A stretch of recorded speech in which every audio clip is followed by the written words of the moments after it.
Hi friends, Simit here from InformedTrades.com. In today's video, we'll discuss how to tell if your broker is trading against you. Let's get started. Okay, key points. In this video, I'll be referring to Forex and CFD brokers. So in the whole issue of is your broker trading against you, I'm referring to Forex and CFD brokers.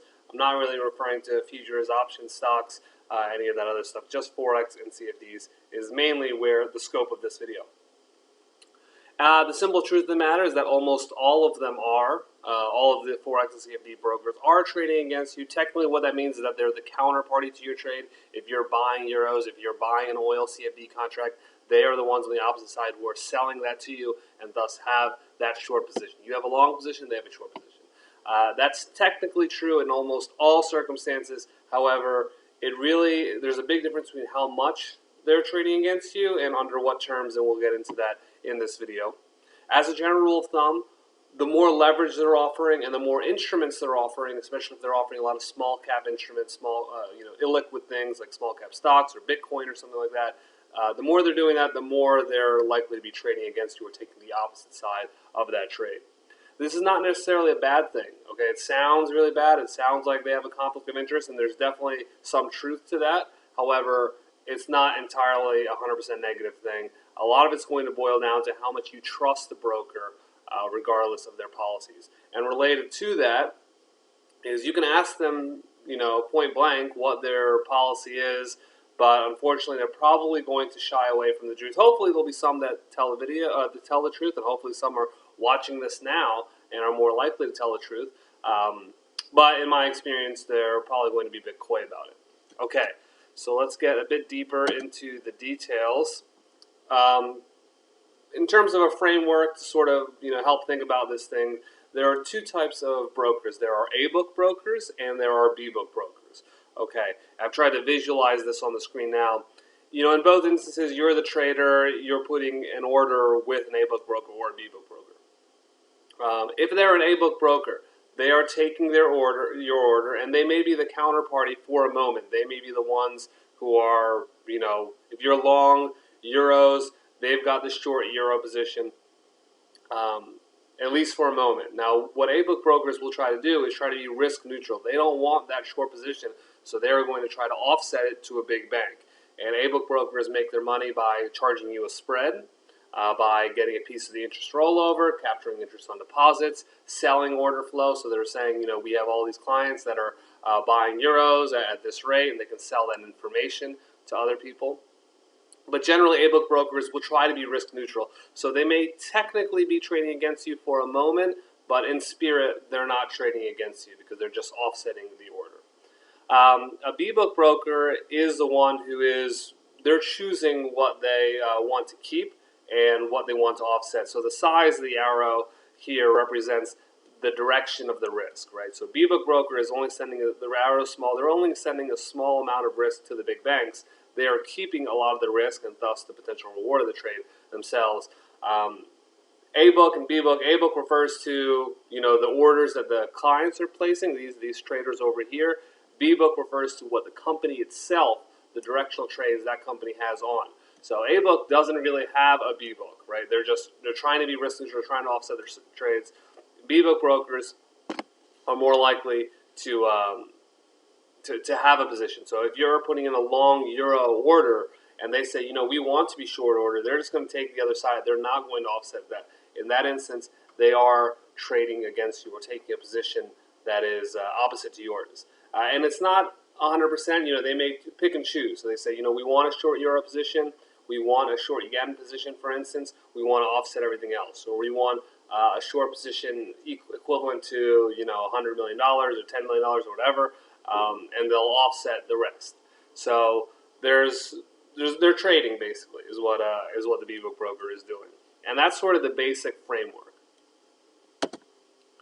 Okay, liquidity risk is something that applies to whether you're an A-book broker or a B-book broker, and it really exposes how both brokers are sort of taking the opposite side. We saw this, and there was a big move in Swiss franc earlier in 2015. I think it was January of 2015.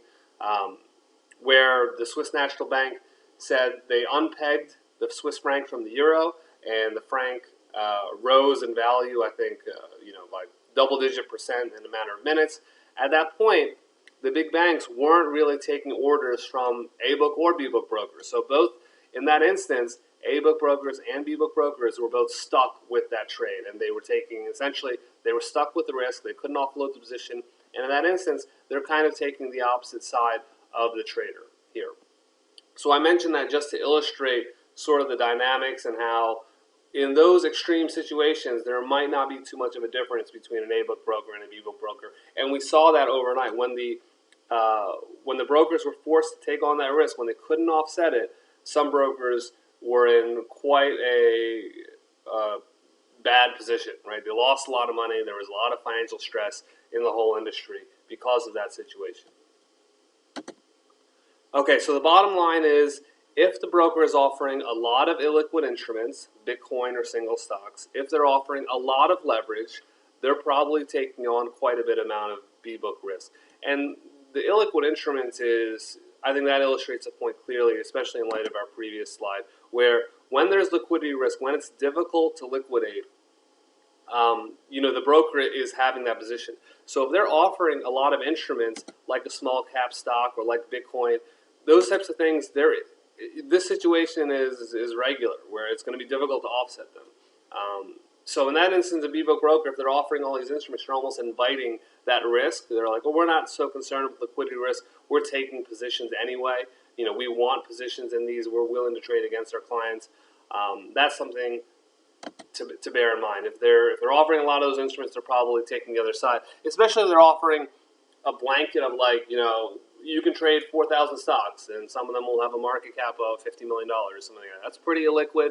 What that reveals to me, at least in my opinion, is they're indiscriminately taking the opposite side of their clients. So if they're like, our clients we'll always take the other side, and on any of these 4,000 stocks, and we'll offer 4,000 to 1 leverage. So we'll take any volume of order that they put in, we'll just take the opposite side. So that doesn't necessarily mean that they're going to do things like stop hunting, but it does sort of convey that they think you're going to lose, and they're happy to take the other side of it. And their market. Usually, I find what's revealing is their marketing, right? So I don't like to accuse, and I'm not sure how often it occurs. I don't really think it's a big issue of them actually taking out your stop and stop hunting. Maybe that occurs, but I think the larger business model or larger modus operandi is to simply invite you and create this opportunity for you to take the situation where you take a lot of risks. So, here's all these, trade 4,001 leverage on all these instruments, and maybe you'll make a lot of money. And, really they're just trying to get you to do that, knowing that it's not really a good move to use that much leverage on these or on these types of small cap stocks, and they'll just take the small illiquid instruments, and they'll just take the other side of that. The upside of B-book brokers, so there's obviously a downside, right? They do have a little bit of a conflict of interest when they're taking the opposite side. They have a conflict of interest, and they also control your order. They can close it out, they can have their price spike, and they can do those types of things. So there's that obvious conflict of interest. The upside, though, is that because they're willing to take on that risk themselves, they can bundle your orders and offset them together. And they're offering, B-book brokers are really the only ones who offer, active trading, no pattern day trader rule, no uptick rule type of thing, pure trading environment, lots of leverage at the small cap stock level. That's not something A-book brokers offer. B-book brokers are sort of willing to take the other side of that. And that's a situation where no one else is willing to do that. So if you found a stock that you want to trade, $100 million market cap, and you want to trade it with 20 to 1 leverage, 50 to 1 leverage, you want to do so without any types of pattern day trader rules. You want to do so with no commission, minimum spread. B-book brokers are really the only ones who are going to offer you that type of environment. Trade around the clock in a lot of instances. So that is one upside to that. Because they're willing to take that risk and no one else is, it creates some opportunities. So there's the obvious downside I just mentioned, as there is an upside. And I think that ties to our next point of, it really boils down to trust. So if you're thinking, this B-book broker offers a lot of instruments, a lot of leverage, Is it a good opportunity for me? Well, I guess it boils down to two things. One is that something you want? Do you really want to trade all these stocks and have all these instruments and this leverage? And is that something like that important to you? I hope you're an experienced trader because if you're familiar with it, then I can see it being an advantage. If you're not so familiar with trading, if you're new, you may want to take it a little bit slower and trade something more liquid in general, some big common instrument. But in general, if you think, I am interested in the upside of the bbook broker where they're offering me all these instruments at this leverage and I can trade it without commission and things like that, you really want to make sure you trust them, right? Because they are taking the opposite side of that. So you need to trust them. You definitely need to trust them. And the more your broker shows signs of being a bbook broker, the more you need to trust them. Okay, now the unfortunate downside of that is that you can ask them point blank, what's their offsetting policy, what's their dealing with that situation like, and in my opinion, in my experience, you get vague answers. And there's a couple reasons for that. One is they don't like, because it obviously illustrates that they're taking the other side of the trade. If you ask them, if you dig deep enough after you get around their evasive answers, that's the truth of the situation. That's one reason why they're not forthcoming. Another reason is that their staff just often doesn't know this, right? And these brokers up top of the management, they may not educate their staff about these types of things. So their staff is ill-prepared to answer the question. So it's hard to get a clear answer from someone who actually knows what's going on inside the company. So that's about it. That's the situation. Any questions you have, comments you want to add, join us at informedtrades.com. Help us out if you want to help us improve our videos, make better videos, make more videos. Visit informedtrades.com/donate. Any contributions you make are appreciated. And of course, liking this video on YouTube, sharing it on Facebook, Google+, that helps us out as well. Best of luck in your trading and investing, and we'll see you next time. Take care.